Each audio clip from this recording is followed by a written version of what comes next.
আছেন সবাই? ঋতুপর্ণার সংসারের তরফ থেকে আপনাদের অনেক অনেক স্বাগত জানাই। আজ হচ্ছে মঙ্গলবার আর সময় হচ্ছে সকাল 10:30 বাজে। আর কি বলুন তো, আপনাদের সঙ্গে অনেকদিন পরেই দেখা হচ্ছে।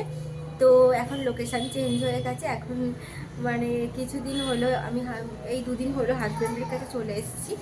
এখন ব্যাঙ্গালোরে আছি। আর ওখানে তো মানে ওখান থেকে যে বেরিয়েছি, তারপর ট্রেনের মুহূর্ত, সেই সব কিছু আপনাদের সঙ্গে শেয়ার করতে পারিনি, কারণ এই যে দুটো বাচ্চা, তারপর লাগেজ টাগেজ সমস্ত কিছু ছিল। আর তারপরে আসার আর একটা কারণও আছে, সেটা আপনাদেরকে পরে পরে বলছি। পরে পরে বলতে ওই আর কি, সেখানের ঘরের অবস্থা তো দেখেইছেন। ঘরে জল টল পড়ছিল, ছেলে নিয়ে থাকতে প্রচুর অসুবিধা হচ্ছিল। আর আপনারা যারা আমার আগের ব্লগ দেখেছেন সেখানে তো জানেনই। আর ছেলে নিয়ে থাকতে বড্ড অসুবিধা হচ্ছিল, তাই জন্য কষ্ট করে আমাদের যেহেতু ব্যাঙ্গালোরে ওর বাবা ঘর নিয়েই থাকে, তো আমরা আগে এখানেই থাকতাম, তো চেনা শহর, খুব একটা অসুবিধা হয়নি। আর চলুন, তারপরে সকালে তো রান্নাবান্না সমস্ত কিছু হয়েই গেছে। হ্যাঁ, তারপরে বাকি কী করি না করি সারাদিন আপনাদের সঙ্গে শেয়ার করব। তাহলে চলুন। ওটা সিঁড়ির সামনে দাঁড়িয়ে একটু কথা বলছিলাম। আর এইটা হচ্ছে আমাদের ঘর। আর আগে না আমি যখন থাকতাম ওই যে ধারের ঘরটা, এই যে এটাই থাকতাম আগে। আর এই যে দেখুন, এই যে আমার শাশুড়ি মা এসছেন। আর এই যে এখনো ঘর ঝাঁট দেওয়া মোছা কিচ্ছু হয়নি। কি হয়েছে? আমার ফোন এখানে, দেখতেই পাচ্ছেন। এখানে এই যে আমার শাশুড়ি মা একটু সেলাই করছে, আর এদিকে ছেলেরা খেলনা টেলনা ফেলে কি অবস্থাই না করেছে দেখতেই পাচ্ছেন। আর ওখানে ইন্ডাকশানটা দেখছেন, ওখানে সকালে চা করেছিলাম। আর এই যে রান্নাঘরে চলে আসলাম। আর এখানে দেখুন, সকালে তো আমার হাজব্যান্ড খাবার নিয়ে যায়, সেই জন্য আমার সকালেই রান্না হয়ে গেছে। আর এখানে দেখুন, আজকে যেহেতু কিছুই ছিল না, ডিমের ঝোল করেছি। আর ওই যে ওখানে রয়েছে ভাত, ডিমের ঝোল আর ভাত করেছি, আর সেরকম কিছু করিনি। আর কালকে যেহেতু সোমবার ছিল, সোমবারে আমরা নিরামিষ খাই। আর রাত্রের আলুর দম আর লুচি হয়েছিল, সেখান থেকে একটু আলুর দমও রয়ে গিয়েছে, ওটা আমরা একটু পরে মুড়ি দিয়ে খেয়ে নেব। আর এখানে সকাল সকাল জামা টামা চেঞ্জ করে তারপরে এই যে ঘরটা একবার ঝাঁট দেওয়া হয়ে গেছে, তারপরে পরে আবার ঝাঁট দিয়ে তারপরে ওই যে ঠাকুরকে খেতে দিয়েছিলাম। গোপালকে আগে তুলে নিয়েছিলাম। আর যেহেতু একটু স্নান করতে বেলা হবে, তো গোপাল অতক্ষণ ঘুমিয়ে থাকবে, ওই জন্য ড্রেসটা চেঞ্জ করে আগে গোপালকে তুলে নিয়েছি। তুলে গোপালকে খাবারটা দিয়েছি। দেওয়ার পর এই যে তারপরে চলে এসেছি বাসন টাসন মাজার জন্য। আর ওখানে দেখতে পেলেন বাসন মাজা হয়ে গিয়েছে। আর এখানে একটুখানি মুছে তারপরে এই যে এই কাপড়টা মেলে তারপরে ওই যে মানে রাখবো বাসনগুলো, না হলে জলটা সব নিচেতে পড়বে, জানেন তো। আসলে কি বলুন তো, আসলে আমার হাজব্যান্ড না একা থাকে, আর ছেলেরা কি সবসময় মানে কিছু গুছিয়ে সংসারে করতে পারে? আসলে যেটা যার কাজ সেই ভালো করতে পারে। আর যে একা থাকে, তার উপরে আবার কি বলুন তো, ওই যে কাজ থেকে এসে রান্না করতে হয়, রান্না করা আর বাসন মাজা, এই দুটো করতে করতে ঘরটার মধ্যে এত তেল চিটচিট হয়ে গেছে, মানে রান্নাঘরটা বিশেষ করে কি বলবো আপনাদের। আমি তো মানে রবিবারে এসেছি, রবিবার থেকে মানে সোমবার থেকে আর কি পরিষ্কার পরিচ্ছন্ন চলছে। আর কি বলবো, এত হাল খারাপ, মানে জানেন, সোমবারে আমি 1:30টার সময় চান করেছি, সারাক্ষণ পরিষ্কার করে। তারপরে এই যে রান্নাঘরটাও কিছুটা করেছিলাম। আর গ্যাসটার অবস্থা আপনাদের কি বলবো, কালকে কিছুটা মেজেছিলাম আর কিছুটা আজকে মানে পরিষ্কার একেবারে করে ফেলেছি। আর রান্নাঘরে নোংরা হয়ে থাকলে রান্না করতে একদমই ভালো লাগে না। আর কি বলবো আপনাদেরকে, এই যে গ্যাসটা দেখছেন, এই গ্যাসটা মানে ওই উঠছিল না, এত তেল চিটচিট হয়ে গিয়েছিল। আমি কি করলাম, ওটাতে অসুবিধা হচ্ছিল বলে গ্যাসটাকে সাইড করে দিয়ে এবার ভালো করে মানে করে নিচ্ছি। আমার হাজব্যান্ডও বলছিল যে ঘরটা একদিনেই চেঞ্জ হয়ে গেছে। আসলে এরকম কেউ সার্টিফিকেট দিলে খুব ভালোই লাগে, তাই না? আর কি বলুন তো, যেটা যার কাজ সেটাই ভালোভাবে করতে পারে। আর একা ছেলে মানুষ, সে কখন কাজ থেকে আসবে, তারপর রান্না করবে, তারপর আবার এসব পরিষ্কার করতে কখনো পারে?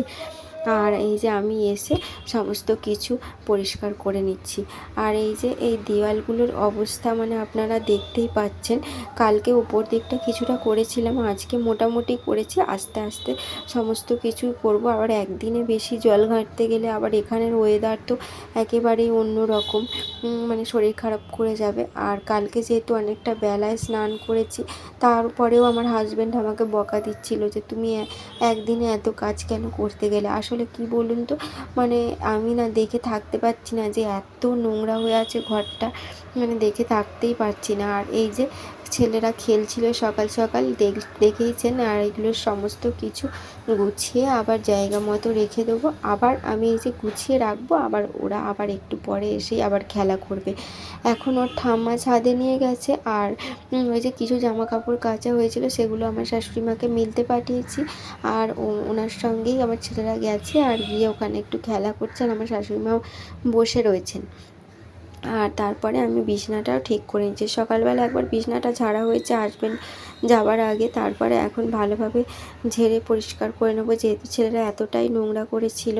তারপরে আবার মানে দুপুরে শোয়া হবে, তারপরে বিকালে তুলবো, আবার রাত্রিরে ভালোভাবে ঝেড়ে টেরে তারপর শোয়া হবে। আর এই যে এই গদিটাতে আমার শাশুড়ি, আমার বড় ছেলে, মানে জুড়ে অনেকটা বড় বিছানা করা হয়। আর যেহেতু একটাই ঘর, আর আমার শাশুড়ি মা বেশি দিন থাকবেনও না, চলে যাবেন, সেই জন্য আর কি মানে আমাদের আর কোনো আলাদাভাবে ঘর নেওয়া হয়নি। এই ঘরেতেই আমরা অ্যাডজাস্ট করেই মানে থেকে যাচ্ছি। আর উনি 1 সপ্তাহ কি 15 দিন এরকম থাকবেন, তারপর চলে যাবেন। আর এই যে ওদিকটা সমস্ত কিছু ঝেড়ে টেড়ে পরিষ্কার করে নিলাম। আর ওই যে চেয়ারের পেছনগুলো পরিষ্কার করে নিচ্ছি। আর ওই যে মাদুরিটা, আর ওই যে বিছানা ছাড়া ঝাঁটা নেই যেহেতু, সেই জন্য একটা ছেঁড়া গামছা দিয়ে ভালোভাবে পরিষ্কার করে ঝেড়ে নিলাম। ঝেড়ে টেড়ে নিয়ে তারপর এই দিকটা পরিষ্কার করে ঝাঁট দিয়ে নিয়ে তারপর বিছানার চাদরটাও পেতে নেব। যেহেতু ছেলেরা এখনই এসে আবার বিছানার ওপরেই খেলবে, আর বিছানার ওপর ছাড়া ওদেরকে মেঝেতে বসতে দিচ্ছি না, তার কারণ হচ্ছে প্রচণ্ড ঠান্ডা জানেন তো, সেই জন্য। আর এদিকটাতে এইগুলো সমস্ত কিছু গুছিয়ে রেখে দিয়ে আর তারপরে ওদেরকে মানে ডাকতে যাব, আগে ঝাঁট ফাট দিয়ে পরিষ্কার করে নেব। আর এই দিকটা দেখতেই পাচ্ছেন, এই যে এইগুলো হচ্ছে তুলো। ওই যে আমার হাজব্যান্ডের যে বালিশগুলোতে শুতো সেখানগুলো পুরো ছিঁড়ে গিয়েছিলো। ও যেহেতু সেলাই করতে পারে না, আর মা এসেছে বলে মা সেলাই করে দিচ্ছে, না হলে আমাকেই আবার করতে হতো। ওই যে সেলাই করে দিয়েছে। তারপরে এই যে বাকি তুলোগুলো ছিল, এগুলো ছিল পরিষ্কার করে ঝাঁট দিয়ে তুলে নিয়ে এই যে গ্যাজরাতে ফেলে দেবো। আর যেহেতু এখানে বাইরে ফেলার কোনো পজিশান নেই, এই প্যাকেটে রেখেই তারপরে ওই যে গ্যাজরাওয়ালা আসলে, প্রত্যেক দিনই আসে, আর আসলে ওখানে আমরা ফেলে দেবো। তারপরে এই যে ঝাঁট দেওয়া কমপ্লিট হয়ে গেছে, এবার মোছার জন্য চলে এসেছি। এই যে মুছে পরিষ্কার করে নিচ্ছি। আর মোছার পর কি বলবো, ধুলো আর যায় না, মানে আমি আবার পা দিয়ে দিয়ে একটুখানি টেনে টেনে দিচ্ছিলাম। আবার এটা আমি বিকালবেলাও মুছতে হয় জানেন তো, মানে সাদা তো, ধুলোগুলো খুবই বোঝা যায়। আর যেহেতু বাচ্চা আছে সেই জন্য আরোই বোঝা যায়, মানে ওরা মানে একটু নোংরা করে, বেশি খেলা করে, আর না খেলা করলেই বা ওরা কি করবে। আর এই যে দেখতেই পাচ্ছেন মোছা আমার কমপ্লিট প্রায় হয়েই গেছে, মুছে টুছে। আর এই যে এখানে দেখুন ছেলেদের জল গরম করানোর জন্য চলে এসেছি, ছেলেদেরকে স্নান করাবো, প্রায় 11:45 মতো বেজে গেছে, আর সেই জন্য জল গরম করতে বসিয়ে দিচ্ছি। আর এই তো জলটা গরম বসিয়ে দিয়ে ওদেরকে এবারে আমি ডাকতে চলে যাব। তারপরে আবার স্নান টান করে ওদেরকে আবার খাওয়াতেও হবে। আর ওই যে দুপুরে একটু রেস্ট নেওয়ার পর 3:30 পৌনে 4টের সময় করে উঠে ওদেরকে আমাদের একদম বিল্ডিংয়ের কাছাকাছি একটা পার্ক আছে, ওই যে পার্কে নিয়ে গিয়েছিলাম। ওরা খুব আনন্দ পেয়েছে জানেন তো। আসলে আমাদের ওখানে তো ওরা বাইরে খেলে খেলেই বড় হয়েছে, আর এখানে এসে হঠাৎ করে ঘরবন্দি হয়ে ওদের কোনো প্রবলেম হয়নি। ওরা যেহেতু বেশি কারোর সঙ্গে খেলেনি, কারণ ওরা দুজনারই বন্ধু, সেই জন্য অতটা প্রবলেম হচ্ছে না। আর কি বলুন তো, এই যে এই ফাঁকা জায়গাটা নিয়ে এসেছি তো, ওরা খুব হ্যাপি হয়েছে, খুব খুশি হয়েছে। আর অনেকক্ষণ প্রায় 2-2.5 ঘন্টা খেলেছে। তারপর আমার হাজব্যান্ড আসলো, তারপর একসাথে চলে আসছি।